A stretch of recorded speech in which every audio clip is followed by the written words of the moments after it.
competitor out there, is inside you and the 4 other teammates in your booth. The hardest thing about being on a team is playing as a team, and the teams that play best together go the farthest. And I think that a lot of people, Rich is sitting there talking about people peeing their pants because they're too scared of the people or they're too nervous or whatever it is. But the reason why that these players play on this stage is because they don't care who's in the other booth. They believe and have confidence in themselves that they are the best Dota players, and that's what they're here to prove.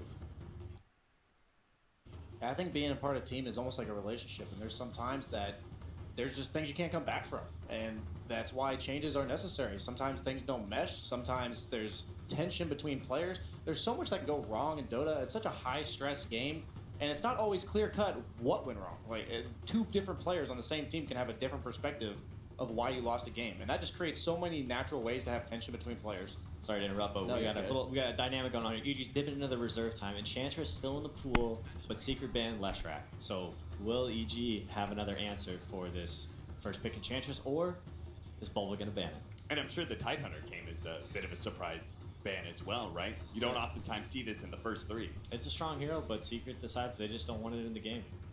It's annoying to play against. I think Secret was outdrafted those first 2 games. I think that last game, that was EG's to lose, man. I hope they're not too shaken up. And this is going to leave, because of these sort of bans, the Leshrac and the Tide heroes that we don't typically see. There's going to be some heroes out there in the pool that we don't normally see be left out there. What is 1:15 left on the reserve time? Make up your mind, Bulba. What is going on? Maybe the mouse disconnected, Oh, the Earthshaker. Okay. They left Enchantress then. Maybe they think that's like a key, crucial part of the Enchantress's early game to have that Earthshaker fissure block. Oh. I think that this hero was banned. I think both games in the previous games. Yeah. So that hero's slipping through. Shaker going out. Ogre's a #1 hero that comes to mind as a combination with Mirana. Was Shaker that scary last game? I mean, Yapster did some work, but not until 30 minutes plus. It definitely took a while for him to show up to the game. The hero's kind of slow. A lot of 4 players I've talked to actually don't really like Shaker that much, and that's maybe why we've seen it be more popular in the 3 position. Is you get at that farm priority. Otherwise, as a 4 position, you kind of want these heroes with that natural initiation. We've seen some Treant, we've seen some Nyx, Earth Spirits,